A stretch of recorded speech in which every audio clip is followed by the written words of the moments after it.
That's right, the Smash Bros. Ultimate hype train continues strong, and I'm holding on with a tight grip. So alongside Nintendo reps, there have also been a few guests in the long roster. It's been a 10-year tradition started by a veteran soldier and a speedy blue hedgehog. Since then, it's been stacking up, with the likes of Pac-Man, Mega Man, Ryu, and the impossible man himself, Mr. Cloud Strife. Man, the internet went berserk back then. Of course, I want that guest list to expand, but not too much. There's still plenty of fish out there, so why shouldn't Sakurai reel him in? Surely he wouldn't break this tradition, right? Please tell me he wouldn't. Here are 7 third-party characters I want to see in Super Smash Bros. Ultimate. And like the previous top 7 where I covered all the Nintendo characters I wanted to see, I'll be sure to throw in a few unique entries to spice it up. Don't want another Goku repeat, now do we?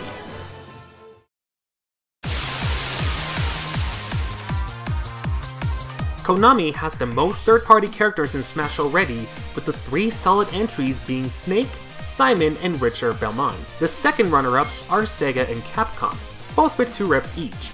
Mega Man and Ryu fight for Capcom, while Sega's fighters are Sonic and Bayonetta. At least for half of the Bayonetta series, because it was released on Xbox and PlayStation 3 by Sega, and then was sort of published by Nintendo alongside Sega in the Wii U version, and I'm just gonna call her a Sega rep so that way I don't confuse myself even more. Out of these 2 companies, I'm predicting that Sega will have another rep. While they do have some viable options like Shadow, Tails, or Rystar, there's one that I personally think about being in Smash. Get ready for the oddest choice in Smash List history, cause the digital pop idol is making her way onto the top 7 stage. Alright, and now we wait for that weeb comment. Once again, right on, wait a second. This comment was just taken from the previous top 7 video. Man, this editor's freaking lazy. If you think that I'm joking for putting Hatsune Miku in a Smash list, especially for Smash Ultimate, well, you're not half wrong. Part of me wanted her on here for a good laugh, and also to keep this video relevant to people who just watch my Miku content. Hey, gotta attract the crowd somehow, right? But also part of me legitimately wants to see this become a reality. She is the star of the Project Diva series, which is a rhythm game. And we've had characters from platformers, RPGs, and heck, other fighting games, but there has never been a fighter from a rhythm game. The only 2 I can think that would fit into Smash perfectly is her and the Course Kids. To be fair, those kids are more likely to appear, but let me have my dreams, man! Now, to be fair, she is not fully a video game character. She did start off as a vocal computer program, but her physical character didn't get much use officially until 2009 with Project Diva on the PSP. Then that became part of her life of success. Second part compared to the music and the concerts, of course. While there are fan concepts of her move pool, most of them involve just the leak. Yes, I know that's one of her iconic items, but she has way more than that, people. She has an entire game series to work off of, and that contains hundreds of in-game music videos. Plus, those games also have a bunch of modules to choose from. Sakurai would only have to pick the ones that are really popular, and of course, the Persona 1. Did I mention that Miku and Ryu were also in the same app together? There have also been some Smash mods that use Miku, and she blends in so well! And as for realistic proof that people do want her, well, does this count? I mean, it's a magazine page, so that should technically kinda count. Plus, can you imagine how popular Miku Expo would get if she was actually in Smash? We're talking sold-out concerts nationwide and more dates everywhere. Yeah, she has an extremely low chance, but I still would like the boundaries of the third-party reps to be pushed out just a bit more. And if she's not a fighter, well, I'll be just as happy to have her as an assist trophy, or heck, just a trophy in the trophy gallery. Sakurai, you're listening to this, right? I secretly also hope that someone from Sega is actually listening to this as well, because we still need confirmation of a Miku game on Nintendo Switch. Where's that announcement, Sega? I'm losing my mind at this point. On the plus side, at least she has a higher chance than Shrek. Seriously, why do people even want him in? He's not even a gaming character and he hasn't had a good game. Well, Shrek Super Slam was okay, I guess.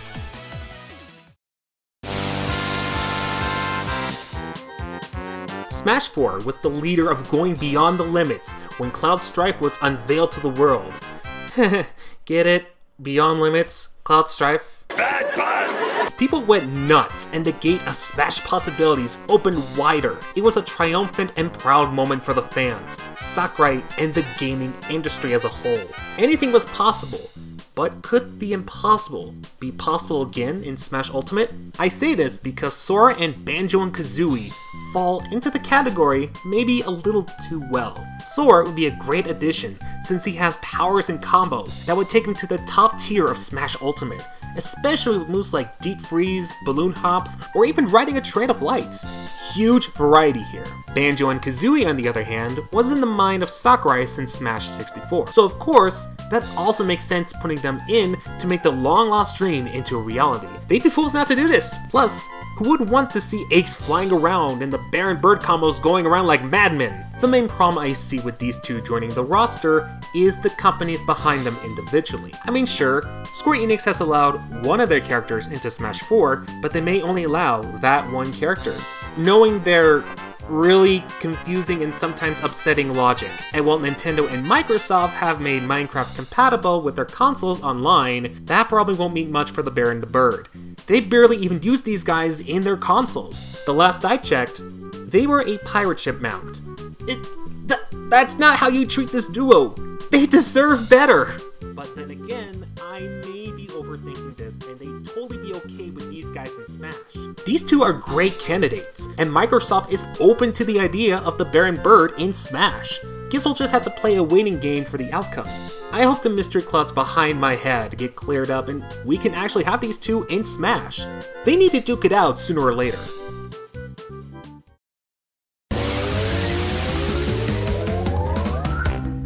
Once upon a time, the biggest mascot battle was in full swing. Mario had the upper hand advantage until a blue blur came to play, and the war of consoles begun. Suddenly, a third company joined the fight with an insane Bandicoot as their leader. Sony conquered the war with Nintendo at a close second, and Sega went home a third party defeatist. Fast forward to now, and we have seen Sonic in the Smash roster, but where the heck is Crash? Generally speaking, Crash makes a lot of sense as a qualifying choice in Smash Ultimate. At one point, he was a major threat to Sonic and Mario's success in the late 90s. He brought a bunch of PlayStation 1s over to Nintendo's headquarters just to prove his point. I got a little surprise for you here. Check it out. What do you think about that?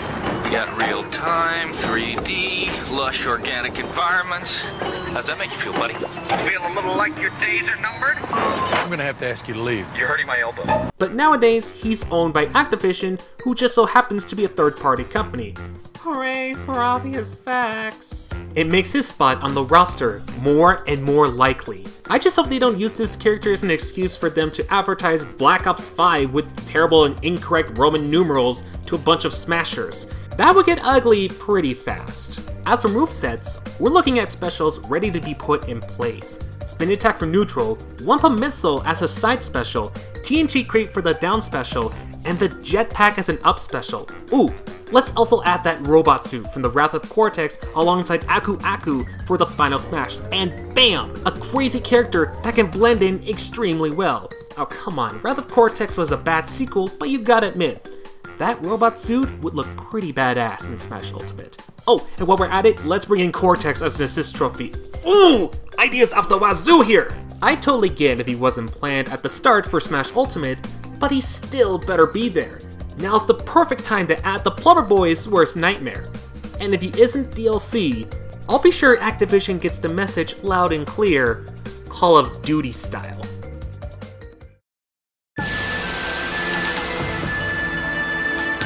There are a bunch of popular choices when it comes to Capcom and Bandai Namco reps. For Capcom, there's really good candidates like Guile, Dante, the Monster Hunter, and even Phoenix Wright.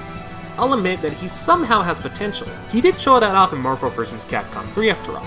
Bandai Namco also has great potentials as well, such as Heihachi, Lord Irving, Haseo, and... oh come on, no, I said I wasn't gonna bring him up! Get that out of here now! I would include either of the mentioned characters, but I'm trying to be unique here. I've put Miku in here, and I can do the same with Capcom and Bandai Namco, and I know just the two.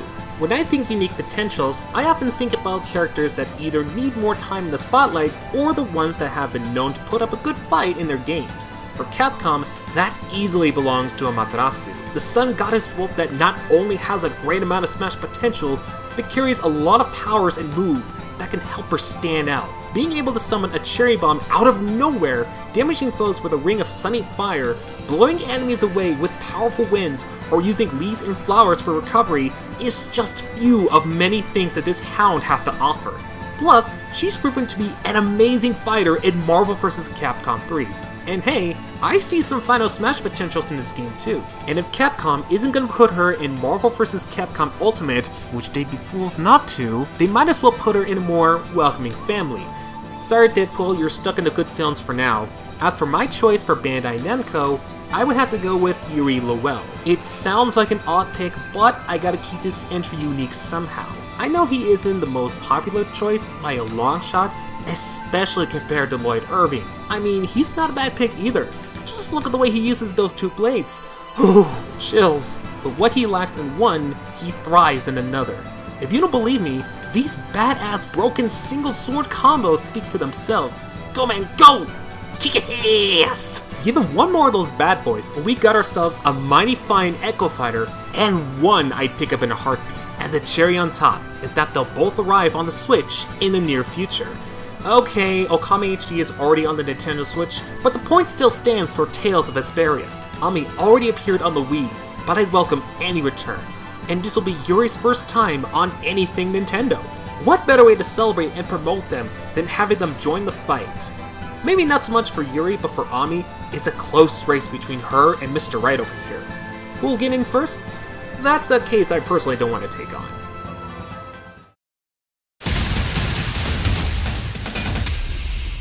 Most of the third-party fighters in Smash Bros. So far have consisted of hand-to-hand fighters and those with some sort of weapon. Snake, Mega Man, and Bayonetta carry shooters, because I can't actually say the word, otherwise this video isn't getting monetization at all, and Cloud swings a seemingly heavy sword. But then again, how else would he have gotten those muscles? Crunching 30-pound dumbbells for 5 days straight wouldn't give me anything close to those results. Then comes Simon and Richard Belmont with their own chain whips, and they are the first and, as of now, the only characters to use such weapons. Just look at that range! However, we haven't seen any ninjas in Smash, have we? And before you ask, Greninja doesn't entirely count. While it does have ninja-like techniques, he's mostly a frog with the power of water. And water that impressively hurts nonetheless. I cannot think of a better candidate for ninja in Smash than Ryu Hayabusa, since he is considered the most recognizable ninja in the gaming industry. He's been on multiple Nintendo consoles, including the NES, Super Nintendo, DS, and Wii U, plus he's also been in a fighting series known as Dead or Alive, and he fits in pretty well. And of course, he brings a plethora of movements, weapons, and magical powers that would give him a viable edge if he was in Smash Ultimate. Alongside the typical shurikens of various powers and smoke bombs, he also carries a bow, a scythe, a cannon, a hammer, tonfas, combat claws, nunchucks, a kusarigama, and the Dragon Sword, the main weapon of the Gaiden series and considered one of the strongest weapons in the game. Adding on to the mentioned weapons, he also wields a variety of ninpo arts, including the art of Fire Wheels, Vacuum Wave, Inazuma, and Piercing Void. Basically, this guy's the best of Pit and Mega Man. You can probably guess by the amount of content that this means a huge amount of moveset options, both in specials and in standard moves. I can see a couple of his weapons being used for aerial attacks, such as his hammer for forward air and his kusarigama for back air, which could be a good tactic for ledge guarding. The tonfas could also work as a jab attack or neutral air, and the Dragon Sword could be used for smash attacks, since it is a powerful weapon in Gaiden. The ninpo arts would make perfect specials, with the Fire Wheels being a good down special that is almost like Mega Man's, except he couldn't throw them, but they can make good explosions. That spot could also be filled easily by the Inazuma art. Vacuum Wave could make a great side special, but let's not forget those shurikens as a neutral special. They can make wind or explode. God, this guy sounds broken, but it'd be so worth it. Oh, let's not forget about blue and black costume choices, each representing a certain era of the series. The only issue I can see with Ryu Hayabusa is the possibility of people mixing him up for Ryu from Street Fighter, who happens to be in Smash Bros. Already. This could be an easy fix by using his last name instead. Hey, gotta look at what you have, right? Otherwise, this guy has a lot to work with. Not too shabby for a guy who hides in the shadows. Wait, that's actual ninjas.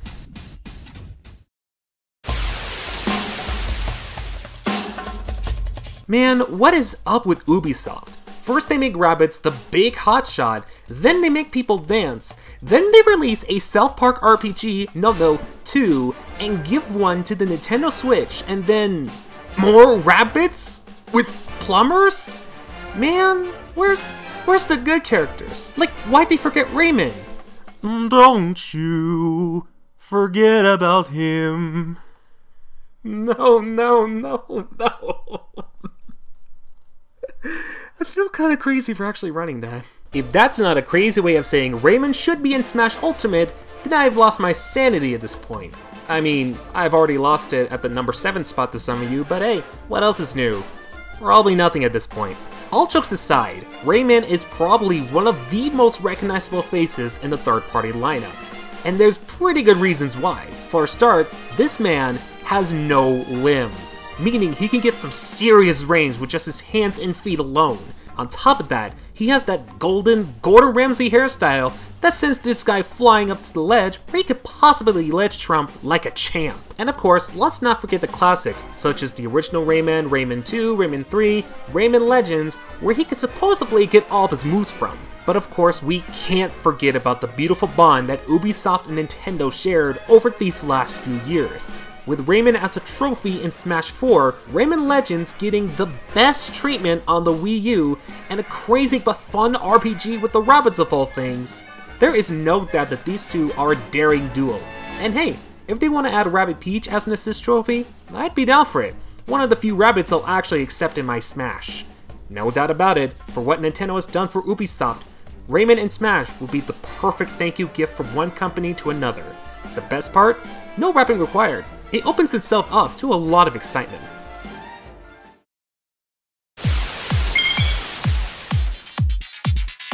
You wanna know something really insane? All the third-party characters we've had in the roster, and even the past 6 entries I've had on this list, are owned by major third-party companies. I'm talking Sega, Capcom, and even Square Enix all have at least one character in Smash to fight for their company. And while adding more from these big parties is dandy whatnot, where's the love for the indies? After all, they've played a major role on the Wii U and the Switch under the Nindies rooftop. And sure, Commander Video as a trophy in Smash 4 was a great sign for indies everywhere. Shovel Knight as an assist trophy is also really cool, though he really should have been a fighter. Regardless, I feel it's time we take one giant leap for this mankind. For indies everywhere, a fighter. And I think I have a good solution up my sleeves. Out of the many indie icons in the gaming world, it seems that Shantae has one of the best chances of joining the roster. And it would make a massive load of sense, since her debut was on the Game Boy Color back in 2002. On top of that, Risky's Revenge and Pirate's Curse were released on Nintendo consoles before hitting many others, with the only exception being Half Genie Hero. But that has never stopped it from looking so damn good on my Wii U and Switch home screen. It's like having a genie in a bottle.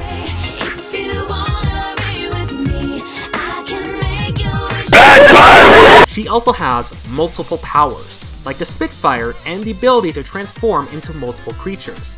And plenty of these can make for fun and interesting moveful ideas. For instance, she can dash and bash the enemies using her elephant transformation, shoot and swing from webs as a spider, become small enough to dodge any attack for a short time as a mouse, and fly to safety as a freaking harpy. Truly infinite potential we're seeing with this genie here. And for her final smash, she could have Risky join her a la Robin's final smash. Or, the better choice would be to have her dance her way to a powerful blow. Fits her character better. And if you think it's me, along with many fans of Shantae and Smash, that won her in, oh, you're dead wrong. The company behind Shantae, WayForward, have wanted their iconic character in Smash Bros. As well during the Smash ballot. They wanted her so bad that they highly encouraged any fan to put her in the ballot. They even went so far as to put together alternative outfits for her, and holy shit, these outfits are amazing choices! I even wouldn't mind seeing any of the additional mode outfits from Half Genie Hero either, as those would look sick in Smash Ultimate. Getting fan encouragement and making some of Sakurai's work easier, that's a winning strategy right there. Microsoft, you might want to take some notes here. If this iconic indie character isn't anywhere in Smash, then they're really missing out on a great and amazing opportunity. adding her into the fighting roster could be the greatest achievement in indie history. And they have an indie rep as an assist trophy already. To them, it could be an honorable trophy and a gleaming ray of wonder for the community. Many indie companies put a lot of time and effort into their projects to make them appeal to as many people as they can, and put out a project they can look back on and feel proud of what they accomplished. Nintendo has helped some of them out in their Nindies project, and without a doubt, they make sure they get the spotlight they truly deserve to have in Smash Bros. And with that, that is 7 third-party characters I want to see in Super Smash Bros. Ultimate. Surprisingly, this took just as long to make, and I think about the same length, if not longer, than the top 7 Nintendo characters, which I found pretty interesting considering that I have a lot of Nintendo ideas, not really a lot of third-party ones. But speaking of third parties, huge shout out to Yacht Club Games for getting Shovel Knight once again as an assist trophy in Smash Bros. Again, I would really love to see Shovel Knight as a fighter, but whatever happens, happens. I'm not really too upset. I was upset during the reaction, but now I've calmed down a little bit, and I actually really am proud of indie companies actually getting big representations with Shovel Knight as an assist trophy. I think that's one of the coolest things out there. And I know a lot of the third-party entries I've mentioned on assist, once again, like the Nintendo ones, probably will not make it on the list. Definitely for sure Hatsune Miku would not be a fighter, although I'd personally like to see it. But again, if she's at least a trophy in Smash Brothers or an assist trophy, that'd be pretty cool to see.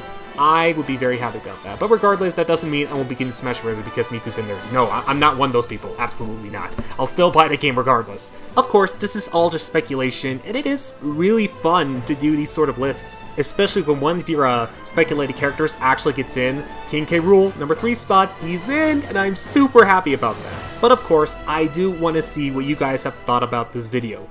Did you agree with the list? Was there things you disagreed on? And what are your 7 characters, specifically third party, you would like to see in Smash Ultimate? Go ahead and let me know in the comment section below. If you enjoyed this video, please consider leaving a like, subscribing, and ringing the bell so that way you don't miss a single video of any content that I do. And with all that being said, my voice is tired and I need to give it a rest. So, thank you guys for watching, and I hope to see you guys in my next video. So until we meet again, do remember to take care.